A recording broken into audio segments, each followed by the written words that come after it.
ایک پارٹی کو ریپرزینٹ کر رہے ہیں، اور ہماری ایک ہوپ ہے جو نظر آ رہی ہے، ہم دیکھ رہے ہیں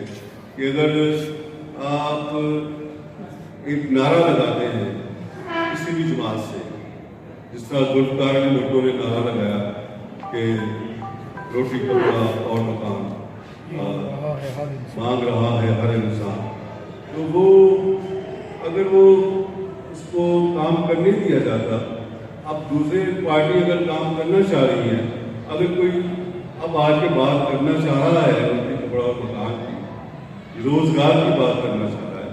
تو اس کو اس فلسفے پہ آنا چاہیے۔ اب ہماری جماعتیں جو بڑی جماعتوں کی لیڈر ہیں وہ امریکہ کی طرف دیکھتی ہیں، وہ اسٹیبلشمنٹ کی طرف دیکھتی ہیں، وہ کہتی ہیں کہ اقتدار جو ہے ہمیں یہ جو کلاس ہے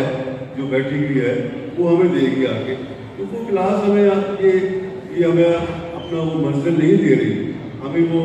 ہمارا جو تقاضا ہے، ہماری جو ضروریات زندگی ہے وہ پوری نہیں کر رہی۔ تو یہ مساوات کا جو پہلو ہے، جو مساوات کا ٹاپک ہے، جو مساوات کا فنومینا ہے، یہ اس کو ہمیں عام آدمی کو عام لائف میں اوپر سے نیچے تک ہمیں کرانا پڑے گا، اور ساری جو زمینوں میں قبضے کیے ہوئے ہیں، جو فیکٹریوں میں قبضے کیے ہوئے ہیں، جو مالک بنے ہوئے ہیں، یہ پرائیویٹائزیشن جو ہوئی ہے، یہ ساری جب تک کہ اس کے اوپر ہم لوگ ہمارا قومیائی اس پہ ہمارا حق نہیں ہوگا، اس پہ جو کہتے ہیں جو جیڑا کھائے جیڑا بائے وہی کھائے، جب تک کہ نہیں ہوئے گا وہ کام نہیں چل سکتا ہے پاکستان کے اندر، مساوات نہیں آ سکتی، نہ معاشی پسماندگی نہ حل ہو سکتی ہے۔ آٹا اس طرح ہی مہنگا ہوئے گا، آٹا اس طرح ہی بلیک ہوئے گا، چینی اس طرح ہی بلیک ہوئے گی، ساری مہنگائی اس طرح ہی ہوئے گی، اور اس طرح اس کے لیے انقلاب کی ضرورت ہے، اور انقلاب پارٹی کے اپنے اندر سے لائیں گے، اور انقلاب لانے کے لیے ہمیں امریکہ کی طرف سے اسٹیبلشمنٹ کی طرف نہیں دیکھنا پڑے گا، ہمیں وہ الیکٹورل جو ہے وہ کینڈیڈیٹس، الیکٹورل جو سرمایہ دار ہے، الیکٹورل جو جاگیردار ہے، ان کی طرف نہیں دیکھنا پڑے گا۔ عمران خان جو خلاف ہوا ہے وہ اسی وجہ سے خلاف ہوا ہے کہ اس نے الیکٹورل دیکھ لیا ہے، اس نے اسٹیبلشمنٹ کی طرف دیکھا ہے، اور جس کی ناکامی کا ہم خمیازہ بھگت رہے ہیں، یہ نوجوان نسل بھگت رہی ہے۔ آج ہم کو یہ شرمندگی کا یا ہم شرمندگی کا باعث نہ بنتے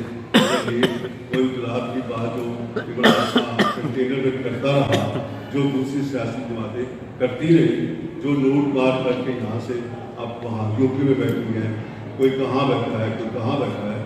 آج ہمیں یہ شرمندگی اور یہاں جو دیکھنا پڑ رہی ہے یہ نہ دیکھنی پڑتی۔ لہٰذا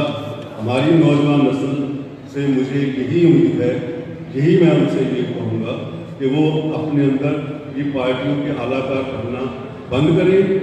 اور صحیح نمائندگی ادا کرنے کے لیے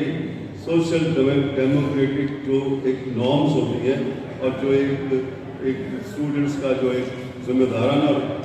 رول ہوتا ہے، اور جو نئی قیادت ہم نے پیدا کی تھی وہ پیدا کرنے کی ضرورت ہے، تاکہ ہم پارلیمنٹ میں جائیں اور پارلیمنٹ میں جا کے اپنے لوگوں کی حق نمائندگی کا حق ادا کریں۔ شکریہ۔ اب سوالات